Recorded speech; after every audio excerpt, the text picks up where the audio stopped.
Hello, everyone, everywhere. This is Bob Thibodeau with the Kingdom Crossroads podcast, and you are listening to the Going North podcast with my good friend DomBrightmon. Be sure to subscribe to his podcast so you will not miss any of the upcoming episodes, and be blessed in all that you do. Today's episode is sponsored by the Going North Podcast.com shop. Head over to that wonderful website to pick up some merchandise. We got shirts, hoodies, mugs, t-shirts, flags, notebooks, journals, just about almost everything under the sun, even stickers and buttons indeed for your lanyards and for your decorations as well. And we got multiple designs, advance others to advance yourself.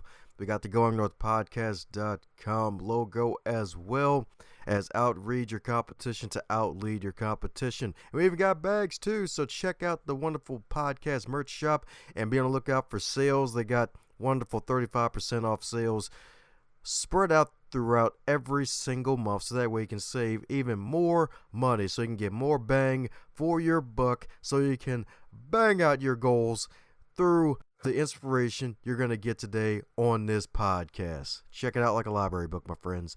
And today on the High Level Real Builder for Authors, known as the Going North podcast, we got another super special, awesome human for you today. That's right, indeed, courtesy of my buddy, the one and only Pastor Bob Thibodeau, all the way from, Maryland. Yeah, I'm in Maryland too. Yeah. So all the way from Maryland. Yeah, that's right, indeed. That's right, indeed. Fellow podcast host, fellow child of the king, and man who's got one of the best voices in podcasting because he connected me with today's guest, baby. That's right, indeed, because you're in for a treat that's good enough to learn from, indeed, because today's author is a seasoned journalist with an extensive experience in print, radio, TV, as well as freelancing as well. So let's give it up for Mr. LJ himself, the fabulous Larry Jorgensen. How you doing today, Larry? Hey, Dom, we're doing fine and glad to be part of the show tonight. Hope we can make some meaningful contribution.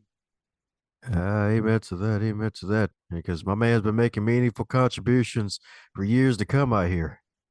All right. So we're going to talk about a shipwreck and what was inspirational and what was exciting about it. So where do you want to go, Dom? You lead me. Hey, it's all good. It's all good. So my goodness, so before we jump right into the shipwreck, mind filling us a bit about yourself and how you got to where you are today, since it's your first time on this part of the internet? Well, my background is journalism for a long, long time. I started out actually while I was in high school working at my local weekly newspaper. So I guess I sort of got ink in my blood, got addicted to it, and moved from there to a daily newspaper while in college. From there, went into radio and then television, did a lot of freelance, did some wire service work for United Press International, and just, I guess, basically have spent my career writing for journalism, for news outlets, and so forth. Recently, I've decided to take that a step further, and I've started writing books, but I write nonfiction. I write about history. I find interesting things that inspire me and I think will inspire other people. And I put together the facts and gather them all into a book that we hope will bring information and inspiration to others. Sweet. That's what I'm talking about, indeed. That's what I'm talking about, indeed. And I believe your most current book right now, The Shipwrecked and Rescued, like, my goodness, you actually had two other books talking about the Coca-Cola company, and now you went deeper into history that seems like left field. So what inspired that direction of this book? Well, it's interesting that the shipwreck took place in northern Michigan, the Upper Peninsula, a little piece of Upper Michigan, which reaches into Lake Superior, called the Keweenaw Peninsula. And it so happened that I like to go up there. I like the history of that area. And a few years ago, when I was up there, I had read a real brief article about this particular shipwreck. And I found it so fascinating because there had never, ever been anything like it before or since on the Great Lakes. There's been 6,000 shipwrecks, And of course, most of the time when you think of Lake Superior, you think of the Edmund Fitzgerald, which, by the way, is the anniversary of that wreck coming up in just a few days. But nevertheless, to pinpoint on your question, I heard a little bit about this, and yet in looking for it on the shipwreck maps and on other places where shipwreck information is available, there was nothing about it. And I thought it is so unique. And what makes it unique, Dom, is the fact that that ship was carrying 240 brand new Chrysler automobiles. Now, brand new as in 1927. So we have a ship that is wrecked on a reef that is carrying a load of brand new Chryslers. Well, shipwrecks with cars have happened many times, but they have always ended up at the bottom of the lake. In this particular case, the cars were actually rescued.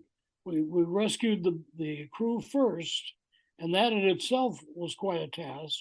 And then the cars were, so to speak, rescued from this abandoned and wrecked ship off the coast of the Keweenaw Peninsula, the very northernmost point in Upper Michigan. It's amazing how it was accomplished. It was certainly inspirational because it showed how an area that is sparsely populated and oftentimes not the easiest place to live when you consider they can get up to 300 inches of snow in a given winter. So it's not easy living up there in November. And this shipwreck required a great deal of effort by everybody in the area. And that's why it became a successful rescue, not only of the crew, but of the cars. You know, the boat when it wrecked, it wrecked on a reef. It didn't sink, but it was tossed by storm onto a reef off the shore of the peninsula, and it was damaged so bad that it was declared a loss, a total loss. Well, we're in November, and that is the worst time to be on Lake Superior. And it's raining, not raining, it's snowing and sleeting. And they're on this reef. There's no communications in those days, so no one knows that they've wrecked. So what they finally do after spending the first night on this wrecked ship, the crew is able to break from the ice a lifeboat and use it to sort of ferry crew members back and forth to shore. Well, okay, that's well and good. We get them on shore, but now what?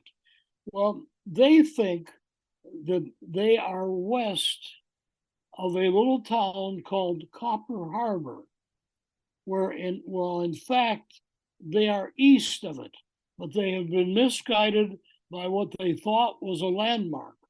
So once they all get to shore, they think to be saved, there's no communications. We need to try to walk to this little town of Copper Harbor, thinking now that they are west of that town.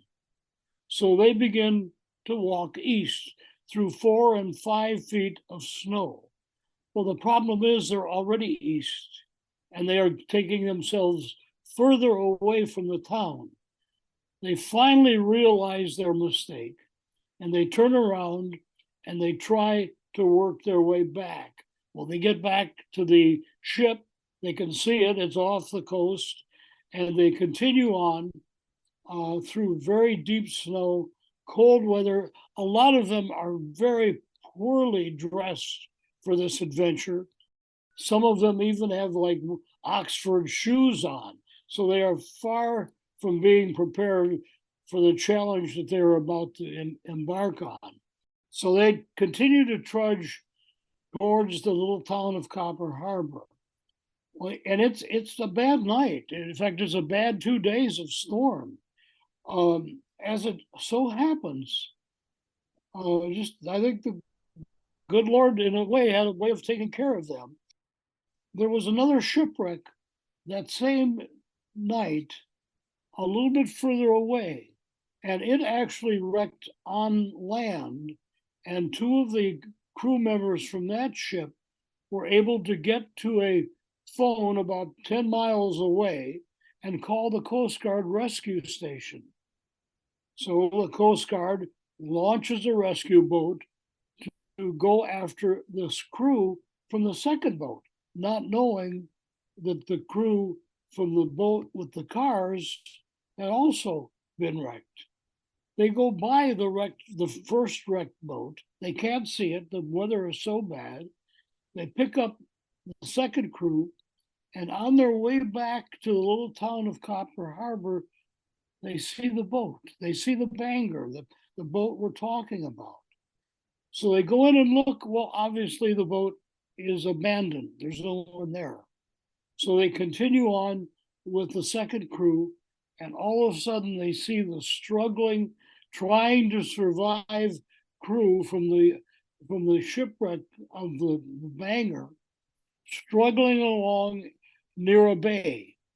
So the captain of the Coast Guard boat, he pulls in as close as he can get, and he hails to them, "Build a fire so I know where you're at.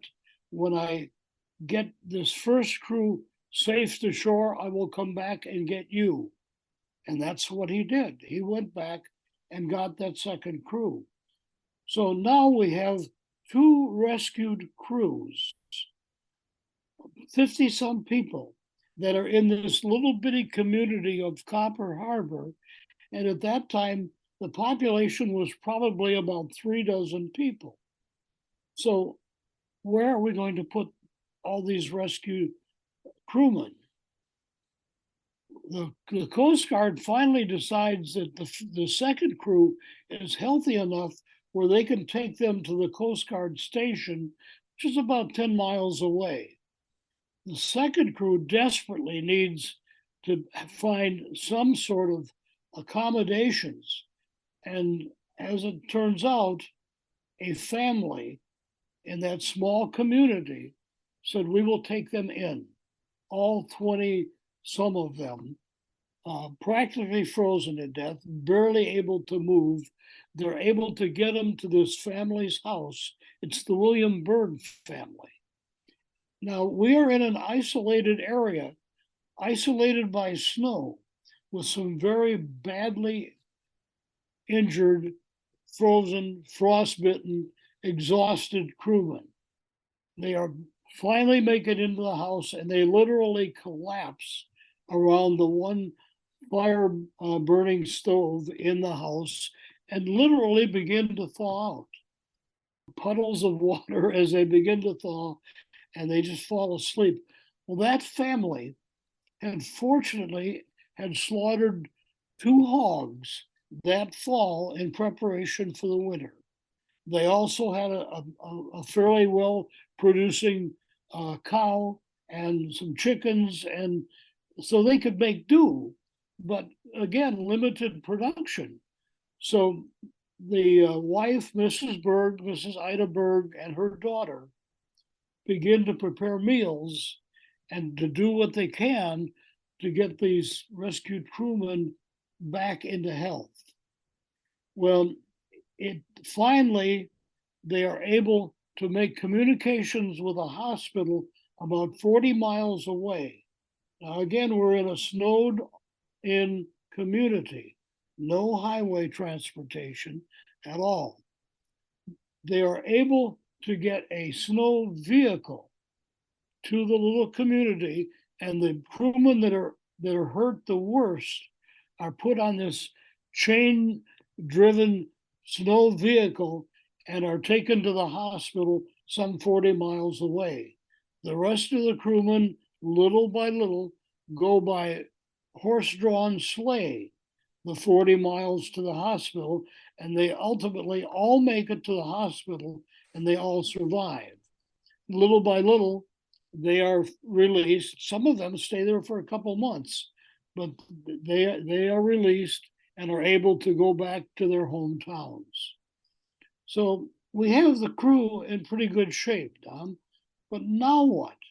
we still have an abandoned boat with 240 cars on it, brand new Chryslers. What do you think? What should we do about that? Any ideas?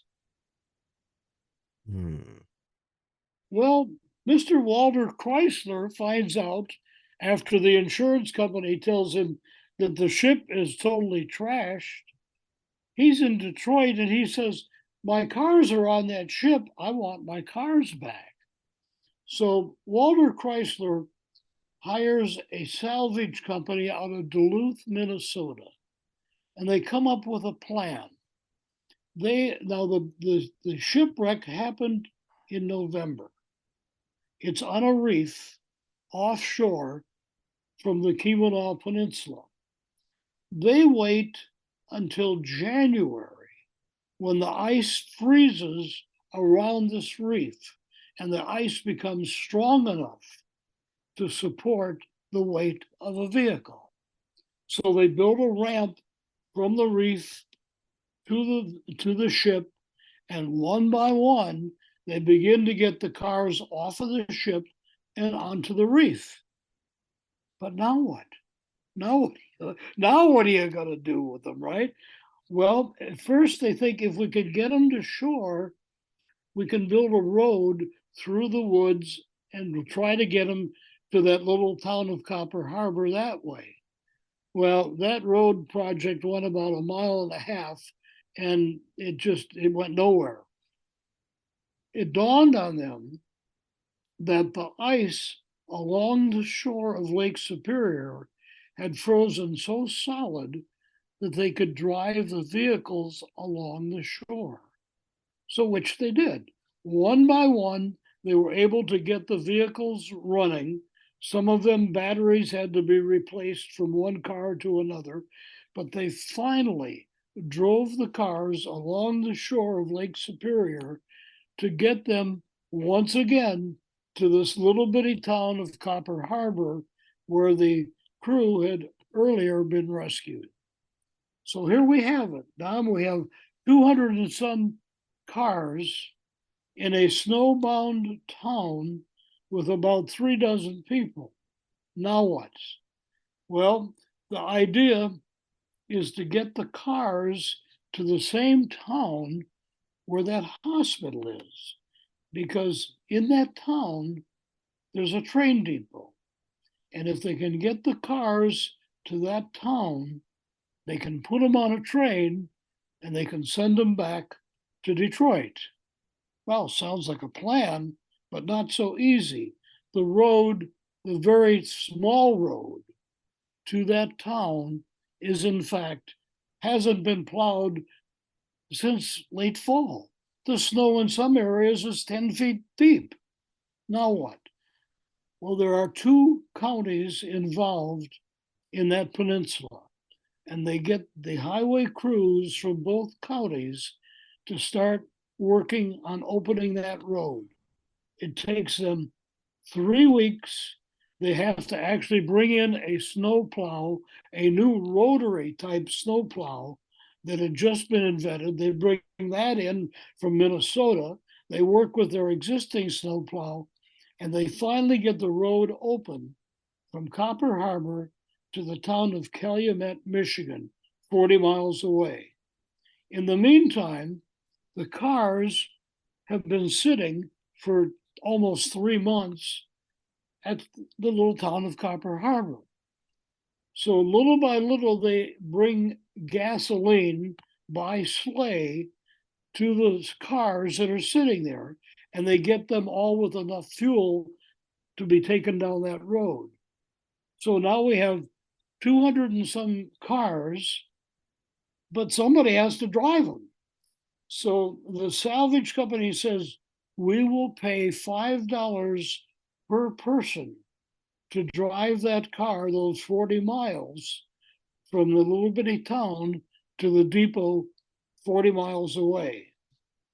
Well, that day, when they finally got the road open, there were a lot of high school boys that decided they'd make a quick $5 and volunteered to drive the cars.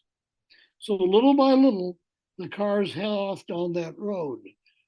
Now, the interesting thing, if you think about it, you're getting $5 to drive a car that is a brand new Chrysler, and you're supposed to drive it for $5 to the depot to have it shipped back to Detroit. Well, it is not surprising that a few of the cars didn't make it to the depot. There's all kinds of stories about cars mysteriously disappearing down side roads or what have you.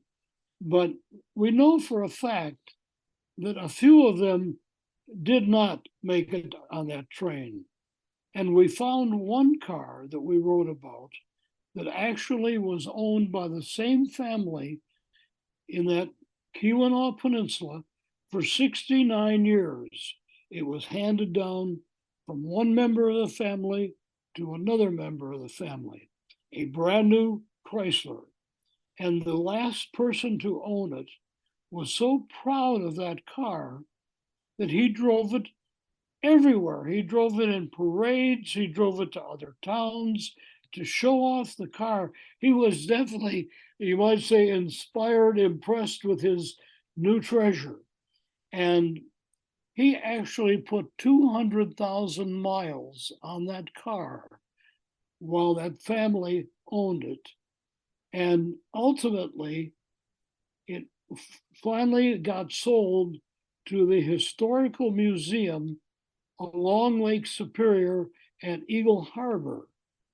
And to this day, if you want to see the wrecked car that survived the rescue from the city of Bangor, it sits at the museum at the Eagle Harbor Lighthouse. You can see on it axe marks where the ice was cut away from the car to get it off of the ship. In my book, we have some amazing photos of how those cars were rescued from the boat, how they were transported to the little bitty town, and how they ultimately, most of them, were taken back to Detroit, and the story of the few that didn't go back. But the photos are absolutely amazing. And the reason we have those photos, the gentleman who was the captain of the Coast Guard rescue crew was an amateur photographer. And he took pictures not only of the rescue, but he became fascinated, like I did, with the story. And he continued to take pictures which were handed down to his children and grandchildren, and they made them accessible to us as we wrote the book. So it's not just the story, but it's the photographic evidence that goes with it that has made that book an extremely popular publication, not only for people that like shipwrecks, but for people that are fascinated with stories about antique and old automobiles. It's been an amazing adventure for me, and certainly for the people in the Keweenaw Peninsula of Upper Michigan who contributed to saving the crew and the cars. It's a wonderful, inspiring story of determination and just love of fellow man. That's what I'm talking about right there, indeed. That's what I'm talking about, indeed. And that's some kind of ingenuity. I guess it probably is a testament to not only the power, the willpower that we humans had, but also the quality material back then. Because my goodness, back then, like, probably had that real good steel. Like, if the cars of today were probably in that shipwreck, it might not have lasted as long, maybe. No, and to think, Don, that we had one that actually got 200,000 miles on it, in that harsh weather. Although the gentleman who owned it, he said that he would drive it as much as he could in the warm weather, but in the wintertime, he had it in a garage, and he would simply go out there every day and start it up to keep it in good running condition. So, I mean, he took care of that car like a person would take care of a child. It meant a lot to him, and because of that, like you say, it was well built, and it had the extra attention, loving care to preserve it all those years. Yes, sir, indeed. Yes, sir, indeed. So, my goodness, since you've been on a tour with this wonderful book, is there a question that you wish folks would ask you more often about it? I think the thing that I get a lot of is this really true? Did this really happen? You know, I've had uh, people in the media come to me and say, "You didn't make this up, did you?" And I said, "No, I didn't. It really happened, and the photos certainly verify that it did happen." I think the other thing is, I really enjoy it when people who are from that area, who have heard a little bit about the legend of this boat, but have never really heard the facts of it, will come to me and say, "We are so glad that you took the time to research the story, to put all the facts together so that now it is in one place where it can be passed on from generations to another, with all the facts, with all the photos, and the true story of an absolute amazing event that happened in our area." Sweet. That's what I'm talking about, indeed. Definitely got to preserve history, and I guess some folks are skeptical. I guess unwisely skeptical in this case about this book because of all the stuff going on out there where folks can Photoshop stuff. But it's like, like I don't like this. This is definitely a real story. There's like no reason to lie about something that happened almost 100 years ago, literally. Like we're what 5 years shy of this? What 10 years shy of this? 7 years shy of the anniversary of this event? No, it's true that it's something that needs to be preserved. You know, I truly became fascinated with that area. One of the journalism careers that I had was with television. I was a reporter and writer for a television station in Green Bay, Wisconsin. And at that time, there was some major stories revolving around the copper industry in the Upper Peninsula. And I was fortunate enough to be part of the coverage of those ongoing stories. And it was at that time that I realized not only how unique and how much history was in that area, but also how very special the people were in that area. And it really encouraged me to come back years after, as often as I could, to come back to that place and to visit with people and to hear their stories. So to me, it's a special treat to be able to tell the stories of people in a place that is so interesting as the Keweenaw Peninsula of Upper Michigan. Fabulous country. Sweet. A special treat indeed. Well, and speaking of special treat, if this wonderful book, Shipwrecked and Rescued, if it was a food, what would it be and why? What would it be like? Well, coming from Upper Michigan, I mean, it would have to be a pasty. Now, Don, do you know what a pasty is? Nope, enlighten me. A pasty is the number one enjoyable food of Upper Michigan. A pasty is simply a meal, a meat and vegetable meal that is packed into and baked into a crust. And the history of the pasty comes from the mining days. When the miners would go down, they would take a pasty down into the mine with them, and that would be their lunch. And that tradition of a pasty in Upper Michigan continues to this day. And there, by the way, it's a wonderful treat. I don't live in Upper Michigan, but I can tell you, I frequently have my pasties shipped into me because it is a very delicious meal. It's kind of like, like a meat pie, only bigger. And so I guess if we were going to pick a food that represents the boat and the story of the boat, it would definitely have to be a pasty. Now there are other great foods up there. A lot of special, that's Finnish country, Finlanders. A lot of Finlanders and a lot of Italians up there. So you've got a combination of good Italian food and good Finlander baking. Oh, the bakeries not only that make the pasties, but the special treats, the breakfast treats, and so forth. If you like to eat, and we sure do, it's a good place to get some different and very enjoyable food.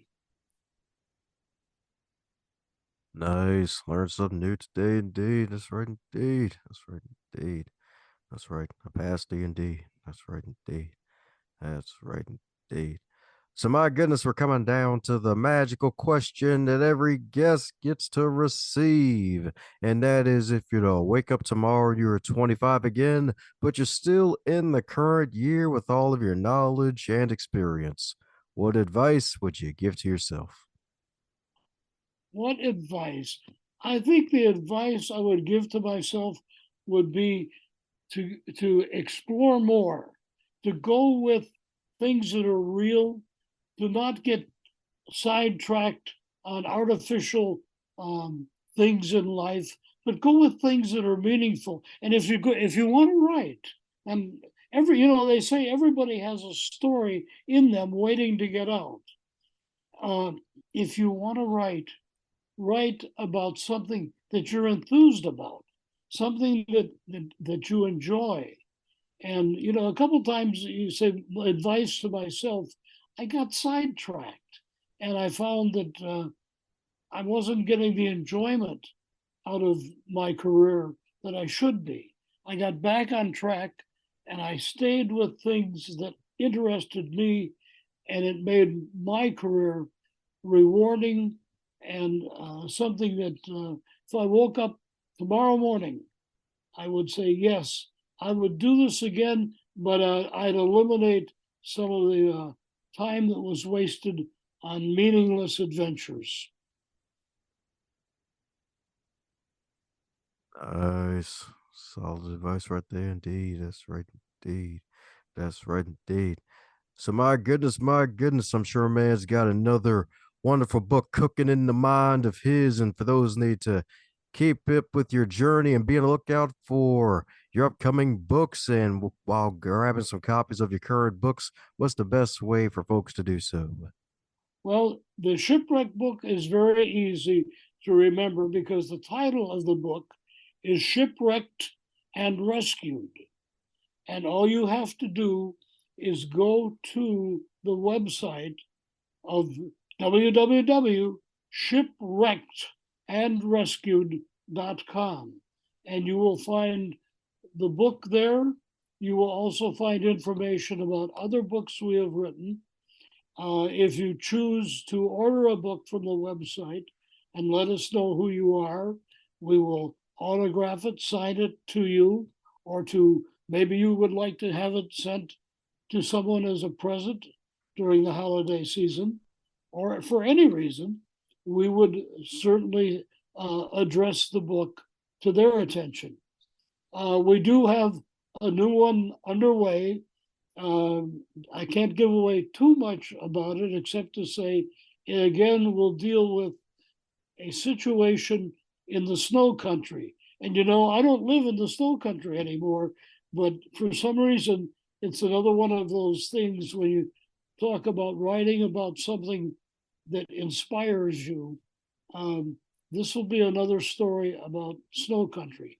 Now, the Coca-Cola books have nothing at all to do with snow, but they have some fascinating facts about Coca-Cola, not about Atlanta, Georgia, but just to give you one quick hint, Coca-Cola was not first bottled in Atlanta, Georgia.